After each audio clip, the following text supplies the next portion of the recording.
Alhamdulillahi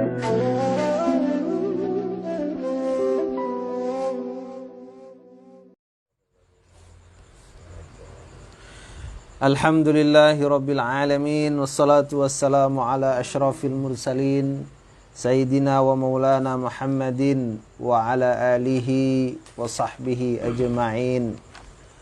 Alhamdulillah ikhwafillah, para asatid yang dirahmati Allah. Pada malam hari ini insyaallah kita akan melanjutkan bahasan kita di kitab Kifayatul Akhyar sampai kita di halaman 162 tadi ya. Di fasal yang baru, yaitu wayahrumu 'alal rijali lubsul hariri wat takhattumu bidzahab. Wayahrumu dan haram 'alal rijal atas lelaki lubsul harir memakai sutra. Memakai sutra. Wat takhattum dan memakai cincin bidzahab dengan emas. Memakai baju sutra dan bercincin emas. Wa yahillu lin nisa dan halal bagi wanita memakai emas dan sutra. Wa yasiru adh-dhahabi wa kathiruhu sawa'un, sedikit dari emas dan banyaknya sama, tak boleh bagi laki-laki. Nah, jadi yang kita bahas tentang harir, sutra, emas dan perak. Kecuali emas hitam barang boleh. Nah, emas Jawa. Itu dia. Ya, Pak.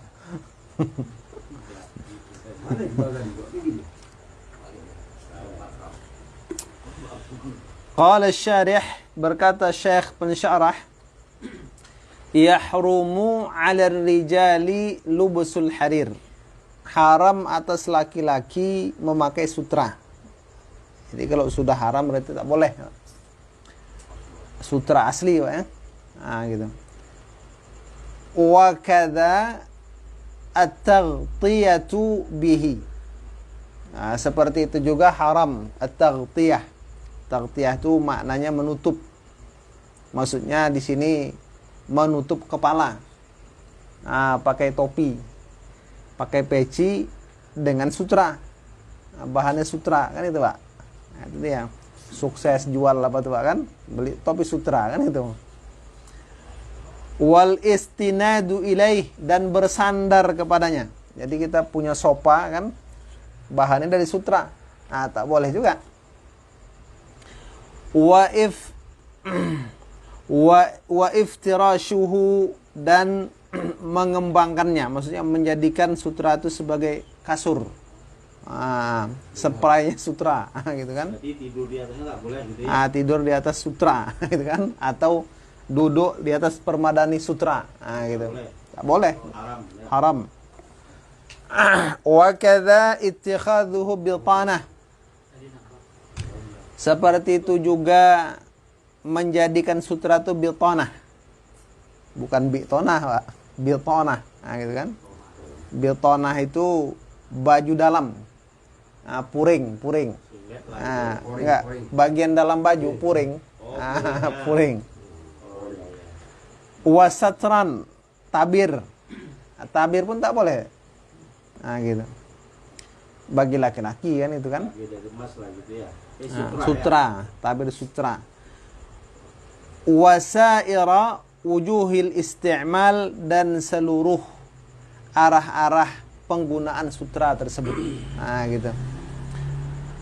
Wa hujjatu dzalika, hujjah haramnya memakai sutra itu adalah nahyuhu sallallahu alaihi wasallam an dzalik, larangan Nabi sallallahu alaihi wasallam dari memakai sutra. Wa fi riwayatil Bukhari, dalam riwayat Imam Al-Bukhari itu disebutkan berupa hadis, nahana Rasulullah sallallahu alaihi wasallam an lubusil hariri wad dibaj. Rasul itu melarang dari memakai harir. Harir itu sutra. Dibaj itu istilahnya perhiasan yang terbuat dari sutra, aksesoris sutra. Nah, gitu. Juga tak boleh gitu. Misalnya aksesoris itu mencolok gitu kan, sehingga nampak lebih dominan ke sutranya. Tak boleh. Atau sutra tebal gitu kan. Wa an najlisa alaih, dan kami dilarang duduk di atas sutra. Nah, gitu. Jadi duduk di atas permadani sutra, sopa sutra, spray sutra. Nah, gitu. Kenapa dilarang? Wa illatun nahi, dan illah alasan dilarangnya menggunakan sutra itu anna fihi khuyala'a wa khunuthatan. Karena orang tuh kalau pakai sutra itu biasanya agak-agak bagak sedikit kan, itu kan agak sombong kan itu. Karena harga sutra kan mahal, Pak. Nah, gitu. Berapa 1 meter kan itu kan? Sekilo. Kemudian yang kedua khunuthah. Khunuthah ini tashabbuhur rajul bi awsafil unuthah. Jadi laki-laki yang meniru-niru sifat-sifat perempuan. Nah, tak boleh. Makanya nggak boleh kita tuh laki-laki pakai baju perempuan. Nah, gitu kan. Walaupun main-main, Pak. Walaupun acting. Gitu. Nah, itu dia. Kenapa meniru-niru perempuan pakai sutra? Nah, karena ada tujuan kenapa perempuan tuh boleh pakai sutra. Ini dijelaskan nanti di sini sebabnya. La taliqu bi syahamatir rijal, yang tidak layak apa? Sifat meniru-niru perempuan itu bi syahamatir rijal, dengan gagahnya seorang laki-laki. Nah, jadi laki-laki itu harus gagah, kan itu kan? Nah, bukan lemah gemulai seperti perempuan. Nah, gitu. Walihada, dan oleh karena ini juga la yalbasuhu illal ardhalul ladzina yashtabihuna bin nisa al-mal'ununa ala lisani Rasulillah sallallahu alaihi wasallam. Jadi tidaklah memakai sutra itu kecuali orang yang hina. Di sini bahasanya akhlak jelek. Orang yang berakhlak jelek, yang menyerupai perempuan yang dilaknat atas lisan Rasulullah sallallahu alaihi wasallam.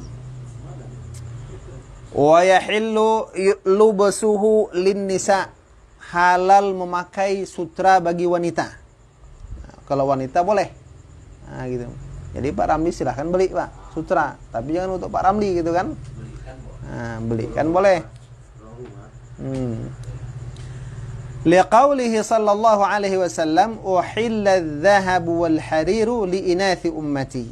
Jadi dihalalkan emas dan sutra itu untuk perempuannya umatku. Wa hurrima 'ala dzukuriha, diharamkan atas laki-laki umatku. Ingat. Perlu. Pas mantap. Punya Pak Ramli sini satu, Pak. Biar mantap sedikit.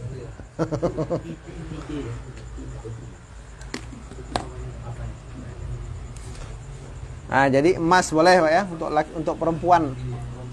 Sutra boleh untuk perempuan. Ini riwayat Imam Ahmad dalam musnadnya. Kemudian wa qala at-Tirmidzi haditsun hasanun sahih.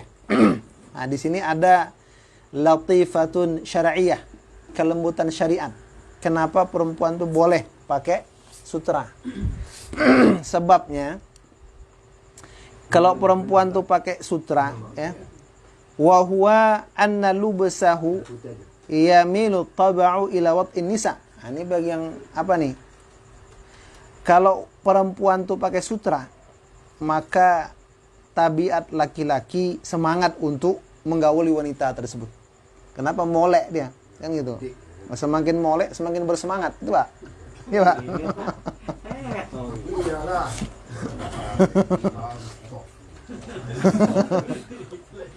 Nah, jadi wanita boleh pakai sutra itu meningkatkan birahi pria, dan ini bisa jadi ibadah. Nah, gitu kan? Kenapa? Fayu'addi ila ma talabahu sayyidul awwalina wal akhirin, ya. Jadi kalau laki-laki suami bergairah menggauli wanita, istrinya maksudnya, itu akan mengakibatkan tercapainya apa yang diinginkan oleh Nabi Muhammad sallallahu alaihi wasallam. Wa huwa kathratun nasl, memperbanyak keturunan. Nah, kalau tak begitu bagaimana punya turunan, kan? Nah, gitu. Jadi semakin suami tadi bersemangat, maka ini berarti mensukseskan program Rasulullah sallallahu alaihi wasallam, memperbanyak keturunan. Tapi waktu gitu kan nggak pakai perhiasan itu kan. Iya, maksudnya kan muqaddimahnya.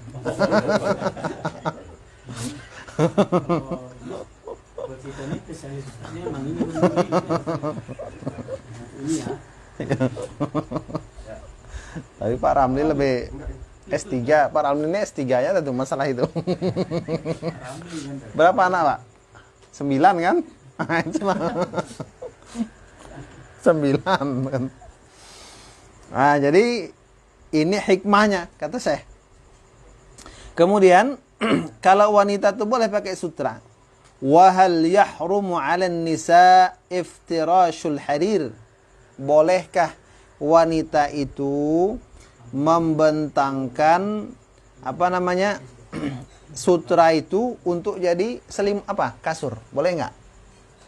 Kan tadi wanita boleh pakai sutra. Sekarang boleh nggak wanita itu menjadikan sutra sebagai satu bahan, sebagai satu sarana yang dia gunakan untuk tidur, untuk duduk, selain dari untuk pakaian. Nah, gitu. Ada 2 pendapat ulama dalam mazhab Syafi'i. Fihi wajhan, ada 2. As-sahhuhuma, ini yang paling sahih dari 2 pendapat itu, indar Rafi'i, menurut Imam Rafi'i. Jadi Imam Rafi'i ini seniornya Imam An-Nawawi. Nah, gitu. Kenapa?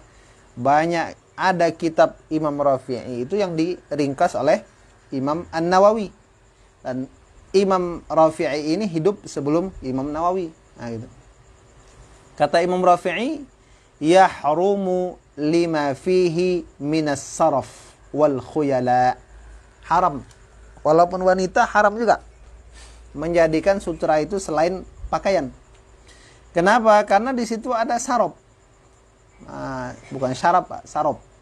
Sarop tuh boros, berlebih-lebihan. Kalau syaraf, kemuliaan, nah, beda lagi. Wal khuyala, dan di situ ada kesombongan, gitu. Ala tara, tidakkah kamu melihat annahu yajuzu lahunna lubusudz dzahab? Tidakkah kamu melihat, kata Imam Rafi'i, wanita itu boleh memakai emas. Dunal akli fi aniyatidz dzahabi wal fiddah, tapi tak boleh makan menggunakan bejana emas dan perak.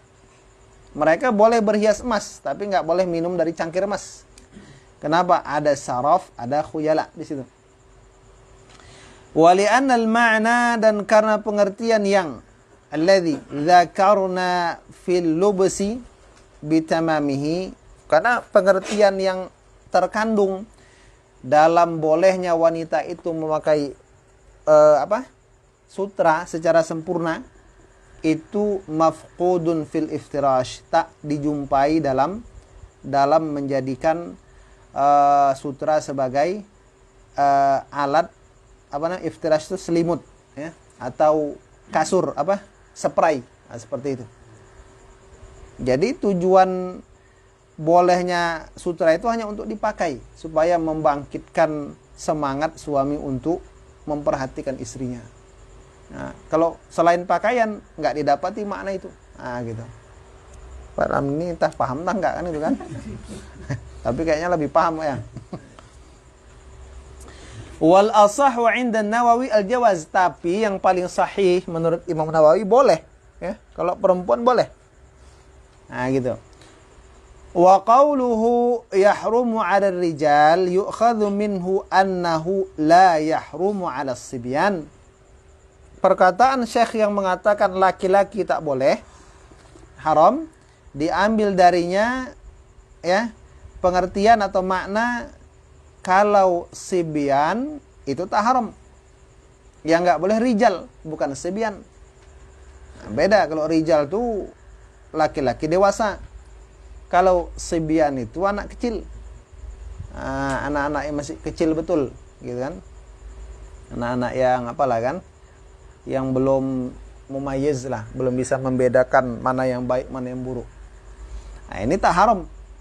Hatta annahu yajuzu liwali sabi ayul bisahu, sampai orang tuanya pun boleh memakaikan sutra kepada anak tersebut. Jadi enggak boleh itu rijal. Anak laki-laki dewasa gitu. Wa huwa kadzalika 'ala sahih 'inda ar-Rafi'i fi syarh al-kabir bi syarti ay yakuna duna 7 sinin. Jadi syaratnya itu dia belum mencapai umur 7 tahun. Jadi antara 1 sampai 6 tahun. Nah, kalau sudah 7 kata Imam Rafi'i tak boleh. Nah, karena sunnah mumayyiz gitu kan.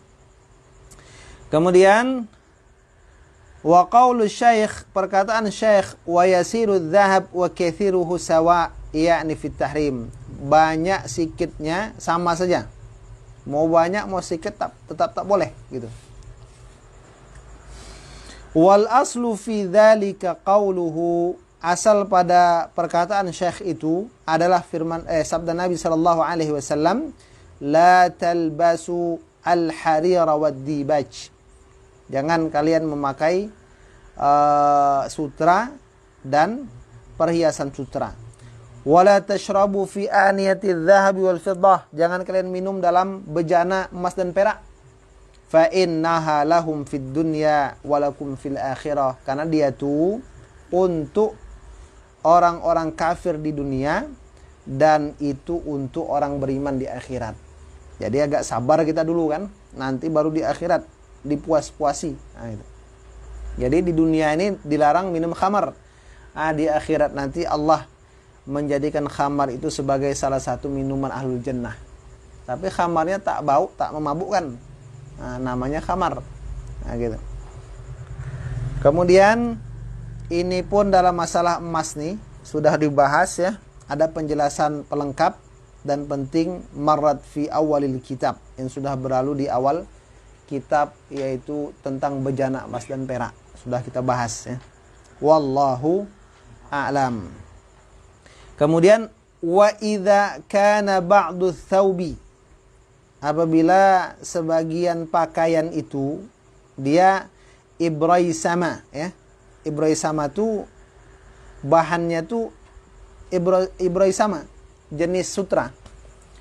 Wa ba'duhu qutnan, sebagiannya kain katun, au kitanan atau lenin. Ini boleh nggak kita memakai baju yang bahan baju tadi sutra, kemudian ada campuran kain katun atau ada campuran kain lenin? Boleh nggak? Kalau nggak murni sutranya. Kata beliau, jaza lubsuhu malam yakunil abraisam ghaliban, selama sutranya itu tak dominan. Tapi kalau yang dominan bukan sutranya boleh. Gitu. Sikit aja. Ya, sutranya sikit. Itu gitu. Jadi boleh. Haruma ma haruma isti'maluhu minar hariri surfi. Jadi yang tak boleh itu maksudnya sutra murni. Murni baju sutra yang tak boleh. Kalau ada campurannya boleh. Campuran sutra. Wa idza rukiba ma'a ghairihi mimma yubahu isti'maluhu kal kittan wa ghairihi ma hukmuhu. Kalau dicampur dia dengan selain sutra, apa hukumnya? Di sini ada dua pandangan, tapi yang paling sahih itu mengatakan lihat mana bendanya yang paling banyak. Kalau yang paling banyak sutranya tak boleh. Kalau sutranya lebih sedikit boleh. Apalagi sutranya itu dia hanya berada di ujung-ujung baju saja. Misalnya baju jubah kita nih, baju kebesaran kita nih kan, kerahnya sutra, ininya sutra, boleh, tak masalah. Nah, gitu. Kemudian bagi orang yang ada darurat pun boleh. Kena penyakitnya itu tak bisa pakai baju kecuali sutra. Penyakit elit gitu kan. Kalau pakai baju lain tak bisa dia, hanya sutra yang bisa. Boleh pakai sutra. Sama orang pakai gigi emas. Jadi dia tuh kata dokter, giginya tuh hanya bisa gigi palsu yang cocok untuk dia emas saja. Kalau yang lain tak bisa bahaya gitu kan. Maka dia boleh pakai emas tadi, gigi emas. Gitu. Boleh nggak? Pakailah Pak. Gitu. Jadi artinya kedaruratan itu menyebabkan sesuatu yang tadi dilarang menjadi dibolehkan. Gitu. Paham Pak? Baik. Jadi kita padakan sampai di sini dulu.